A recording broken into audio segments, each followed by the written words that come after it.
이 시간 하나님의 뜻에 순종하려면 이라는 제목으로 하나님 말씀 증거하겠습니다. 오늘 우리가 함께 봉독한 말씀 누가복음 10장 25절로 37절까지 말씀은 우리가 너무나도 잘 알고 있는 선한 사마리아인의 비유의 이야기입니다. 더 설명할 필요가 없을 만큼 유명하고 잘 알고 있는 내용입니다.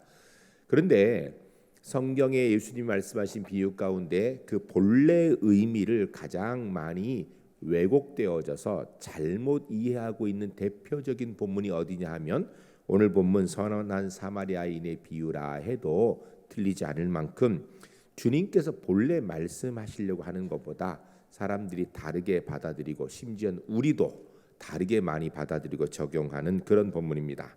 오늘 본문의 비유를 통하여서 우리가 하나님께 순종하려면 어떻게 해야 될 것인가에 대한 말씀을 듣고자 합니다. 말씀을 들으시면서 여러분 한번 돌아보시기 바랍니다. 나는 하나님의 뜻에 잘 순종하고 있는가? 나 하나님의 사람인데 하나님의 뜻 앞에 얼만큼 순종하고 있는가 한번 돌아보시기 바랍니다. 돌아보시는 가운데 우리 제일교회 모든 성도님들 주님의 뜻을 정확하게 알고 그 뜻에 정말 혼신의 힘을 다하여 순종해 나아가는 하나님의 사람들이 주 안에 모두 될 수 있기를 주의 이름으로 간절히 축복합니다. 첫 번째 따라하겠습니다. 하나님의 사람은 교만하지 말아야 합니다. 오늘 본문의 비유의 주제를 알기 위해서 비유에 있는 내용을 아무리 연구를 해도요, 사실은 정확하게 이게 왜 말씀했는지에 대해 정확하게 알기가 좀 어렵습니다. 이걸 알려면 왜 이 비유가 시작된지를 설명하고 있는 25절부터 29절 비유의 전반부에 대해서 그 앞에 있는 내용들을 좀 살펴볼 필요가 있습니다. 내용을 보면 예수님을 옹호에 따르던 사람들 중에 한 율법사가 예수님께 질문을 합니다. 그 질문이 바로 25절인데 이렇게 되어 있습니다. 어떤 율법 교사가 일어나 예수를 시험하여 이르되 선생님, 내가 무엇을 하여야 영생을 얻으리까? 이렇게 질문하였습니다. 이 내용을 보게 되면 질문의 내용이 뭐 하면 영생 얻을 수 있습니까? 굉장히 순수한 질문 같지만 실제는 이 사람이 몰라서 아니면 예수님 말씀을 듣고 순종하기 위해서 질문한 것이 아닙니다. 25절 전반절에 보면 어떤 율법교사가 일어나서 예수를 시험하여 이르되라고 본문이 이야기합니다. 한마디로 이야기하면 예수님을 시험해보고자 하는 마음, 이 갈릴리 촌사람이 뭘 알고 있는가 한번 들어보고자 하는 마음 가지고 예수님께 질문했다라는 것입니다. 그리고 혹시 예수님이 똑바로 모르고 있다면 이 사람들 앞에서 망신도 한번 주고 내가 알고 있는 율법과 로마의 법에 의하여서 예수님을 책잡아서 혼꾸녕을 한번 내보고자 하는 예수님을 어려움을 주어 넘어뜨리고자 하는 가시돋친 질문을 하고 있는 것입니다. 이 율법사의 잘못된 태도가 29절에 나타나는 두 번째 질문에도 아주 명확하게 성경은 기록하고 있습니다. 29절이 이렇게 되어 있습니다.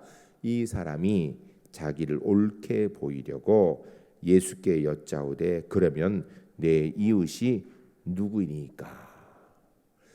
이 사람이 어떻게 하면 영생을 얻겠습니까? 라고 예수님께 물으니까 예수님께서 너 성경에 뭐라고 되는지 아냐? 그래서 이 사람이 성경을 쭉 얘기합니다. 그러니까 예수님 뭐래? 그래 너 잘하는구나. 그럼 가서 그렇게 해라. 그렇게 하면 너 살 것이다. 너 영생 얻을 것이다. 라고 얘기하면 아멘 하고 가서 행하면 되는데 이 사람이 자기를 옳게 보이려고 다른 사람 앞에서 자기의 유의식함, 예수님 앞에 자기의 위대함 한번 뽐내보고 싶어서 예수님께 다시 묻습니다. 그러면 내 이웃이 누굽니까? 본문의 이 사람은 처음부터 예수님 말씀을 듣고자 하는 것이 아니었습니다. 자기중심적, 자기 옳음, 그리고 혹시 예수님께 칭찬 확인받기 위하여서 이런 질문을 하고 있는 것입니다. 이런 것을 너무나 잘 알고 있는 예수님께서 그 스스로에게 답을 말하게 하셨고 그가 대답한 내용을 가지고 주님께서 그래도 행하라 그러면 살 것이다. 그러면 가서 행하면 되는데 이 사람이 다시 그러면 제 이웃이 누굽니까? 여러분 진짜 이 사람이 이웃을 몰라서 지금 자기의 이웃이 누군지 생각 못 해가지고 질문하는 건가요? 아닙니다. 이 질문의 의미는 내가 사랑할 이웃이 누군지 혹시 아시겠습니까? 더 자세히 이야기하면 적어도 내 사랑받을 만한 사람이 있겠습니까? 내가 내 이웃이라고 하여서 이웃으로 대할 만한 그런 상대할 사람이 있겠습니까? 라고 이야기하는 것입니다. 이 사람 참 교만한 사람입니다.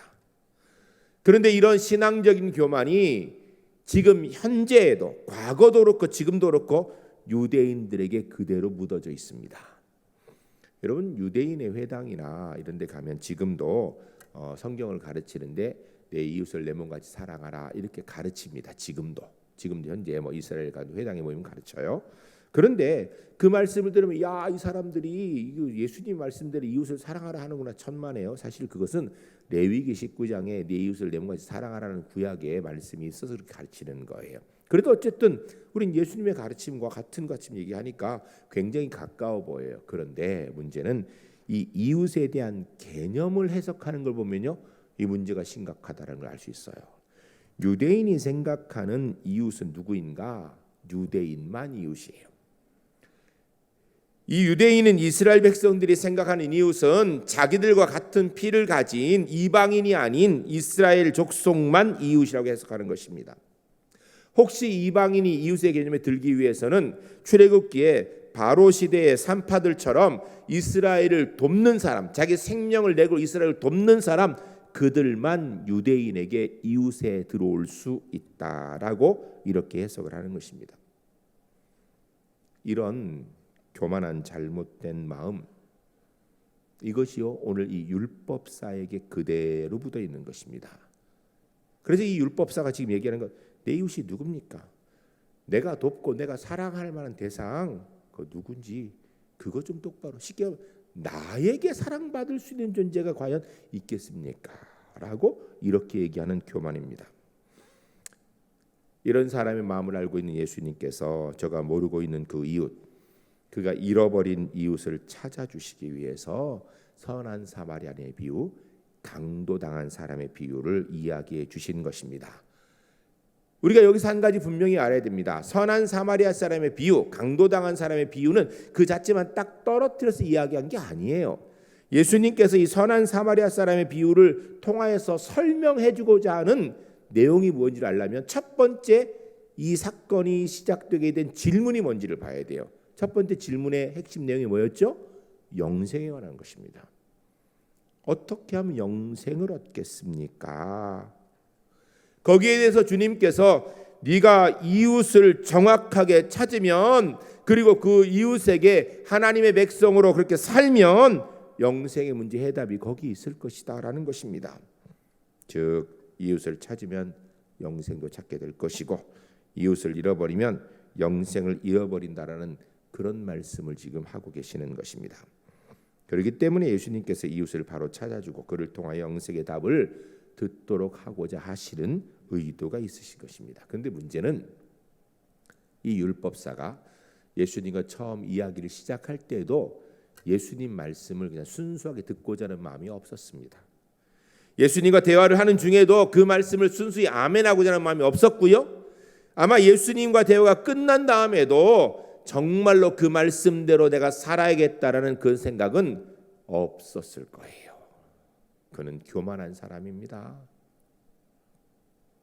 예수님 말씀을 듣고자 하는 순수한 겸손이 그 속에 없었던 것입니다. 사랑하는 성도 여러분, 성경이 이야기하는 그리스도인의 가장 안 좋은 모습이 교만입니다. 왜냐하면 겸손하지 않고는 하나님의 말씀에 아멘할 수도 없고요, 하나님 말씀을 들을 수도 없기 때문이에요. 전 우리 울산제일교회 성도님들이 언제든지 주의 말씀 앞에 겸손히 아멘할 수 있는 하나님의 사람들이 되시기를 주의 이름 간절히 축복합니다. 여러분, 우리 생각이 너무 많아요. 그래서 하나님 말씀 앞에 무조건 아멘이 잘 안 되고요, 골라요. 이거는 아멘이고 하나님 이거는 좀 아닌 것 같아요. 내가 좀 받아들이기 어려운데 이거 좀 넘기겠어요. 이게 우리의 모습이에요. 여러분, 주님 말씀이면요 무조건 겸손히 아멘하고 그 말씀을 따라 순종하기 위해 최선을 다하는 믿음의 사람들 주 안에서 꼭 될 수 있기를 주의 이름 간절히 축복합니다. 이래야지 하나님의 뜻에 순종하지요. 교만하면 하나님의 뜻을 순종할 수 없습니다. 두 번째 따라하겠습니다. 하나님의 사람은 덮을 것과 집중할 것을 구분해야 합니다. 오늘 본문 너무나 잘 알고 있는 내용이기 때문에 본문 내용을 굳이 설명할 필요는 없습니다. 그런데 오늘 본문에서 예수님께서 한 사건을 이야기하면서 전혀 다루지 않고 취급하지 않고 덮어두는 문제가 있고요. 굳이 콕 집어서 정확하게 말씀하시는 문제가 있습니다. 오늘 본문에서 주님께서 언급하실 수도 있을 텐데, 아니 상처를 해야 될 텐데 전혀 언급하지 않는 부분들이 크게 두 가지가 있습니다. 첫 번째, 강도 만난 본인에게 그 강도 당한 책임을 묻지 않고 있습니다. 일반적으로 역사적 배경을 보면 사람에게 그 책임을 물을 수 있어요. 왜냐하면 아니 당신 그 길이 강도 당할 길인 거 모르냐고, 그 강도 잘 나오는 거 모르냐고, 그 시간에 혼자 거기를 가면 어떻게 하냐고, 강도 당하려고 간 거 아니냐고, 이렇게 그에게 책임을 물을 수 있을 것입니다. 그런데 오늘 본문 어디를 보아도 예수님은 강도 만난 그 사람에 대해서는 한마디도 책임을 묻지 않으십니다. 우리가 누군가를 도와야 될 때 그 어려움 당한 사람에게 그에게 책임을 묻는 경우가 있어요. 그러면은요, 우리는 이웃을 찾을 수 없습니다. 당신 그렇게 사니까 그렇게 된 거 아니냐고, 왜 하필이면 그 자리에 갔냐고, 아니 그렇게 하면 그렇게 될 줄 몰랐냐고 라고 그에게 책임을 묻기 시작한다면 결국 어떻게 되는가? 네 죄 네가 알렸다. 너 그거 당연한 거 아니냐? 네가 당해놓고, 네가 만들어서 네가 당해놓고 지금 뭘 얘기를 하는 거냐고, 이렇게 나오게 되는 거예요. 그런데 오늘 본문에서 폐일원하고 우리 주님께서는 한 사람이 강도당하여 지금 죽게 되었다라는 그 사실로부터 시작하고 있다는 거예요. 왜요? 그가 강도당한 이유를 따져 묻기 시작하면요, 도울 이유도 사라지고 있다고 해도 약해지고, 그리고 그에게 책임 추궁하게 되어 있기 때문이에요. 지금 당장에 숨 넘어가고 있는 사람에게 그게 무슨 소리예요?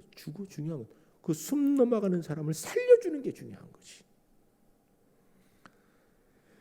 두 번째는 이 강도당한 사건에 대한 사회적 문제를 묻지 않으십니다.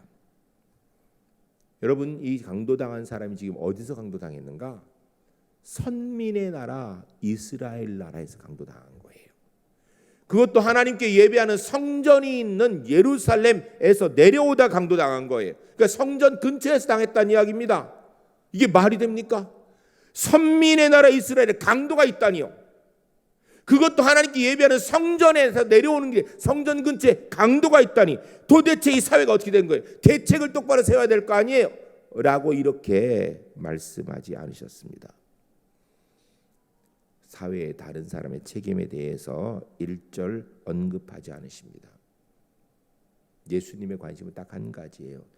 강도 만나서 지금 거반 죽게 되어 피 흘리면서 마지막 숨을 거칠고 메어쓰고 있는 그 한 생명, 오직 거기에 집중하고 계시는 것입니다. 한 사람이 강도당하여 죽게 되었다라는 거예요. 왜 그렇게 됐는지, 어떻게 그렇게 됐는지, 사회 문제가 무엇인지, 그에게 책임이 무엇인지, 거기에 대해서는 한마디도 말씀하지 않고 관심도 없으신 거예요. 여러분, 사건을 나타난 그대로 객관시할 필요가 있습니다. 추상적인 생각에 빠져, 논리적인 생각에 빠져서 이야기하다 보면 그 사건을 설명을 할 수 있을지 모르겠지만 지금 당장에 죽어가고 있는 그 생명을 살려야 되는 시간을 낭비하는 거예요. 오늘 본문의 내용을 인도주의나 단순한 이웃의 개념이나 아니면 혹 사회적 관계성의 문제로 풀이할 수 있는 것이 아닙니다. 예수님은 오직 한 가지 절박한 생명의 문제로 오늘 본문을 이야기하고 계시는 것입니다. 그러나 이 절박한 생명의 문제를 이야기할 때도 보는 사람마다 생각이 또 다르게 이야기될 수 있습니다. 한 사람이 홍수에 어떻게 하다 보니까 빠져서 떠내려가 곧 죽게 생겼습니다. 이 사람을 보고 이야기하는 사람들의 내용이 다 생각에 따라 다르다라는 거예요. 첫 번째 사람은 떠내려가는 사람 보면서 인생은 무상한 것이야. 인생은 한 번 왔다가 한 번 죽는 거지. 당신은 그렇게 빠져 죽는 거야. 그렇게 지나가더랍니다. 두 번째 사람은 부모님 말씀을 좀 잘 듣지. 부모님 평상시 말씀하지 않았어. 물 조심하라고. 도대체 어떻게 했길래 거기에 빠져서 떠내려가고 있는 거야. 자네 부모님 말씀 명심이 안 들은 자네 잘못이네. 죄값 받는 거야. 조심하지 그랬어. 라고 하고 지나가더라는 거예요. 세 번째 사람은 죄인이야. 죄의 삭은 사망이지. 네가 잘못했으니까 그 죄값 지금 받는 거야. 네 죄로 지금 거기서 빠져 죽는 것이야. 라고 하더랍니다. 네 번째 사람은 최선을 다해봐라.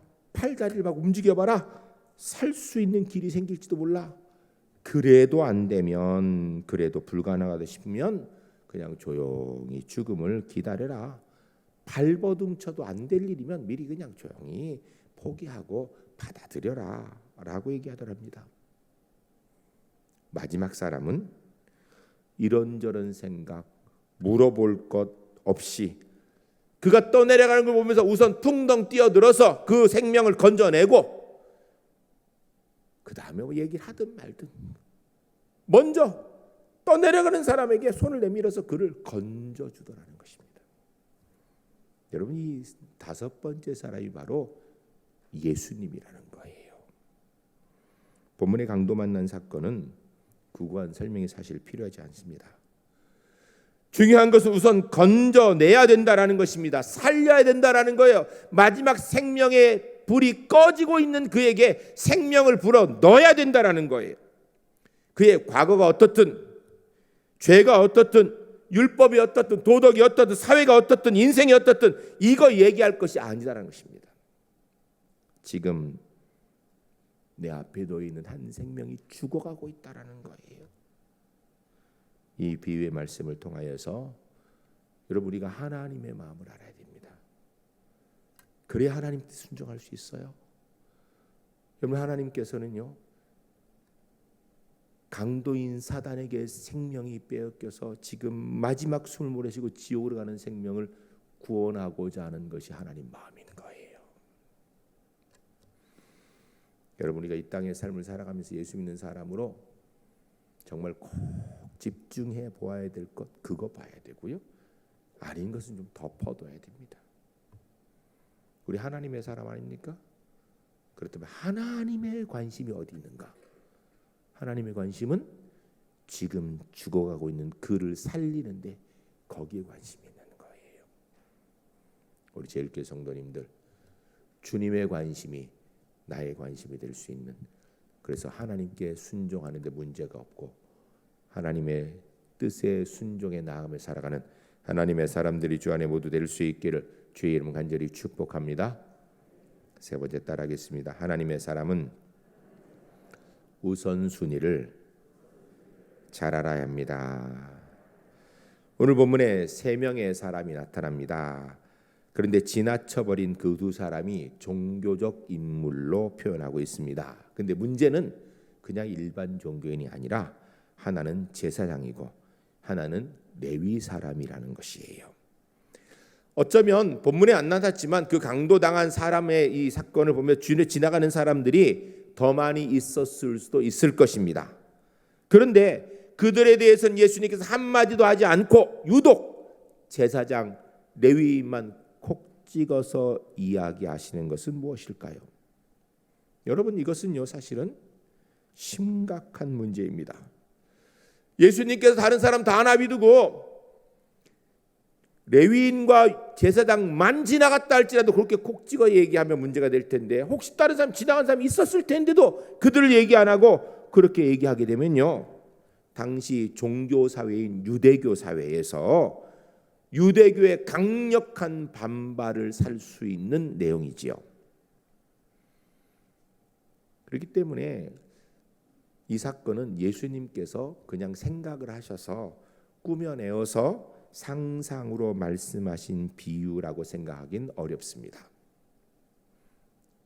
만일에 이 사건이 그냥 예수님이 꾸며낸 사건이라면 유대교 성직자의 모독이고 유대교에 대해서 아주 공식적으로 모욕을 하면서 분쟁을 일으키는 내용이 되기 때문이기도 해요.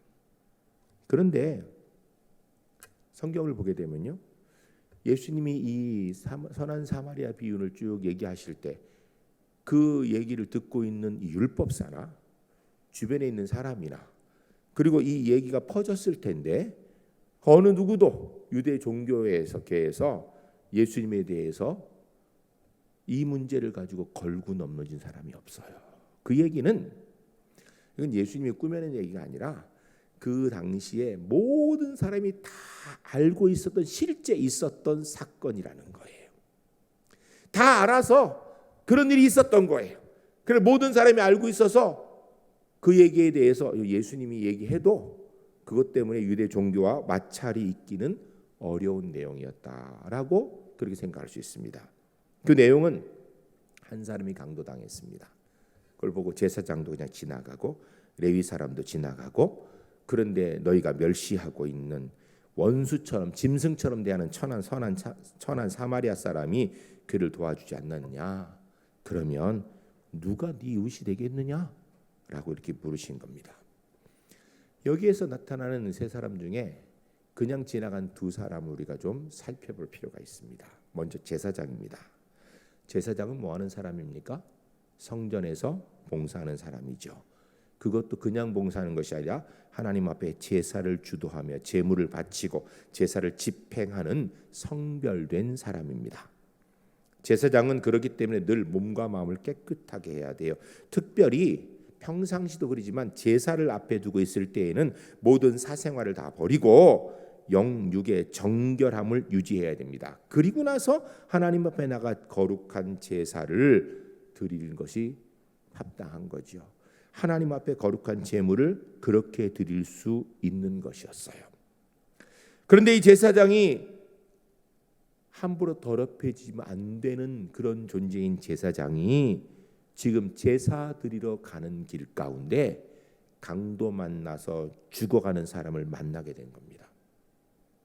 제사장을 이 제사를 위해 가는 길에 이 사람을 만났는데 혹시 누구지도 모르는 그 사람, 지금 거반 죽어가고 있어서 금방 죽을 것 같은 그 사람을 돕겠다고 만졌다가 그의 몸에 피가 묻는다든지, 아니면 그를 살리겠다고 돕다가 보니까 거의 죽게 생겼는데 돕는 중에 죽어버렸다든지, 이러면 문제가 보통 복잡한 게 아니에요. 우리는 생각할 때 뭐 그게 무슨 문제야? 성경에 보면 레위기 22장 4절에서 7절까지 보게 되면 시체로 부정해진 사람은 해질 때까지 성전 안에 들어가지 못하게 되어 있습니다. 그럼 이 사람이 지금 누군지도 모르는 그 사람을 돕겠다고 제사 드리러 가는 사람이 그를 돕겠다고 나서서 몸에 피가 묻었다든지 돕는 중에 그가 죽었다든지 하면 제사 못 드리는 거예요. 지금 백성들이 모두 다 기다리고 그 사람이 오면 하나님께 제사 드리는데 누군지도 모르는 그 사람 돕다가 백성들 전체의 제사를 그냥 포기해버려야 되는 거예요. 하나님 앞에 드리는 제사 넘어가야 되는 거예요. 제사장이 제사를 드리는 것은 그냥 드리는 게 아니에요. 24반차에 따라 드린다고 성경에 되어 있어요. 24반차라는 얘기는 조를 24개를 나누어서 제사 드릴 때 오늘은 1조, 그 다음 날은 2조, 3조 이렇게 해서 24조까지의 순서에서 자기 순서가 돼야 제사를 인도하는 거예요. 그러니까 특별히 평상시에도 성경에 얘기했지만 자기 순서가 되어서 제사를 인도할 때에는 특별히 조심하고 성결을 유지한 상태에서 자기 순서에 가서 제사를 드려야 돼요. 그런데 만약 이 사람이 지금 그렇게 성결을 유지하고 가는 길에 그 사람 돕겠다고 나져가지고 성결이 무너지게 되면 다른 사람이 쉽게 할 수 있는 게 아니에요. 왜냐하면 내가 예를 들어서 15번째인데 14번째 했던 사람은 이미 끝났으니까, 그 앞에 사람은 끝났으니까 성결 유지 안 했을 거라고요. 뒤에 사람은 아직 시간이 남으니까 안 했을 거예요. 그럼 결국은 하나님 앞에 백성들이 모여 제사 드리는데 그 제사는 드릴 수가 없게 되는 거예요. 제사장이 없으니까.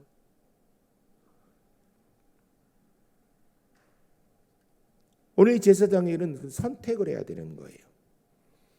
누군지도 모르고 어차피 죽을 것 같은 거의 죽어가는 그 사람을 그냥 죽을지 살지도 모르겠지만 도와서 내가 제사를 포기할 건지, 아니면 어차피 죽을 사람이니까 누군지도 모르는 사람이니까 그냥 포기하고 백성들이 다 기다리고 하나님 앞에 예배드리는 제사들이 그 제사를 인도할 건지 선택을 해야 되는 거예요.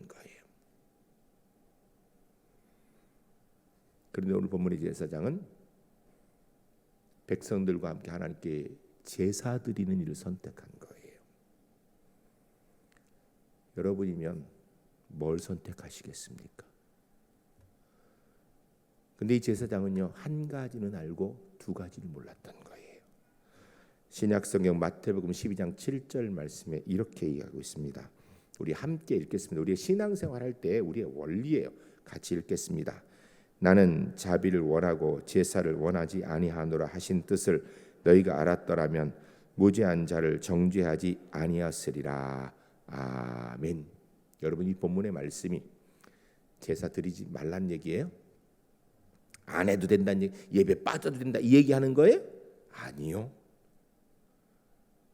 하나님이 기뻐하시는 예배는 죽어가는 한 생명을 살리는 중심을 가진 그 사람의 예배를 기뻐하신다라는 거예요. 여러분, 제사 왜 드려요? 하나님 앞에 제사 왜 드려요? 생명 살리는 방법으로 드리는 거 아니에요? 우리의 죄 때문에 죽을 수밖에 없는데 짐승을 대신 잡아서 우리의 죄를 사하여서 우리를 살리기 위해 드리는 거 아니에요? 한 생명 살리기 위해 드리는 제사인데 죽어가는 생명 방치하고 나서 하나님 앞에 제사 드리는 거 하나님 기뻐하지 않으신다라는 거예요. 그 생명 살리고 그 중심 가지고 드리는 제사 하나님 기뻐하신다라는 것입니다. 하나님께 양잡아 드리는 제사보다 자비를 행하는 것, 이게 우선되어지고 그런 자비를 행하는 사람이 드리는 제사를 하나님 받으신다라는 것입니다. 오늘 본문에 보면 이 사람이 이걸 모르고 하나님께 드리는 제사를 먼저 선택하였어요. 그리고 양심이 있는지 강도 만난 자를 피하여 지나갔다라고 이렇게 되어 있습니다. 피하여 지나갔다라는 것은 아무래도 계속 보면 마음에 찔리니까 안 보고 이렇게 지나갔다 이런 의미예요. 두 번째 사람, 레위 사람. 전적으로 레위 사람은 하나님의 성전에 속한 일만 하는 사람입니다. 이들은 제사장과는 달라요. 제사장은 제사를 지내지만 제사 지내는 일 외에 나머지 성전의 모든 자질구레한 일, 잡일들을 다 맡아서 하는 사람, 성전 봉사자로 특화되어 있는 전문가들입니다. 태어날 때부터 일생 동안 성전 봉사의 일을 한 사람이고 앞으로도 그가 생명이 다하는 시간까지 성전 봉사의 일만 하는 사람이에요. 그렇기 때문에 이는 아마 이렇게 생겼어요. 저 구제하는 일, 죽어간 사람 살리는 저 희생하는 일, 그건 내가 할 일이야. 왜? 나는 성전 봉사를 위해서 선택받았고 지금까지 태어나서 그 일만 했고 지금도 그 일하고 앞으로도 그 일만 할 거라는 거예요. 그래서 구제하고 봉사하는 일, 저 죽어가는 사람 살리는 일, 그건 그 다른 사람이 할 일이라고. 여러분, 여기에서 우리가 이 두 사람의 입장을 보게 되면 첫 번째 사람 제사장은 그는 지금은 내가 그를 도울 때가 아니라는 거예요. 왜? 제사 드리러 가야 되니까. 내가 내 순서 24 반차에 따른 내 순서가 아닐 때 그냥 평상시 내가 도울 수 있다라는 거예요. 그러나 지금은 하나님 앞에 제사 드리러 백성들이 기다리고 있는데 그 지금은 내가 저 사람 살릴 때가 아니라는 거예요. 즉 시간의 문제라는 거예요. 레위인은요, 이건 내가 할 일이 아니라는 거예요. 내가 할 일이 따로 있고 그거 소중한 일이에요. 나는 그거 할 사람이지 저 일은 다른 사람이 할 일이라는 거예요. 여러분, 제사장이나 레위인이나 자기 일에 충실하는 사람입니다. 제사장이 일 잘하겠다라는 거예요. 레위인으로서 충성하겠다라는 것입니다. 이런 종교적 구실로 지금 죽어가는 한 생명의 죽음을 외면하고 있는 거예요. 이들은 하나님이 진짜 기뻐하신 일이 무엇인지, 하나님의 관심이 어디 있는지에 별로 생각이 없습니다. 그냥 자기에게 맡겨진 일 충성하겠다라는 거예요. 하나님이 그 일 맡기셨는데 왜 그 일을 맡기셨는지에 대해서는 생각이 별로 없어요. 그냥 맡겨진 일 충성하겠다라는 거예요. 사랑하는 성도 여러분, 우리가 주님의 뜻에 순종하려면요, 내 생각 가지고 내가 기쁜 대로 사람들이 이야기하는데 사람의 생각 따라 사회가 이야기하는 통념에 따라서 그렇게 가서는 하나님의 뜻을 발견할 수 없습니다.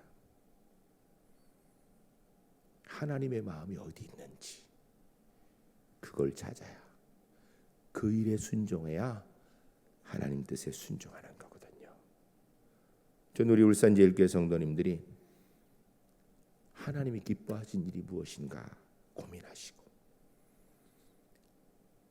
우리 주님께서 내게 지기 원하시는 무엇인가, 한 생명 살리는 일이라는 것을 알고 그 주님의 뜻에 순종할 수 있는 하나님의 사람들이 주 안에 모두 될 수 있기를 주의 이름 간절히 축복합니다.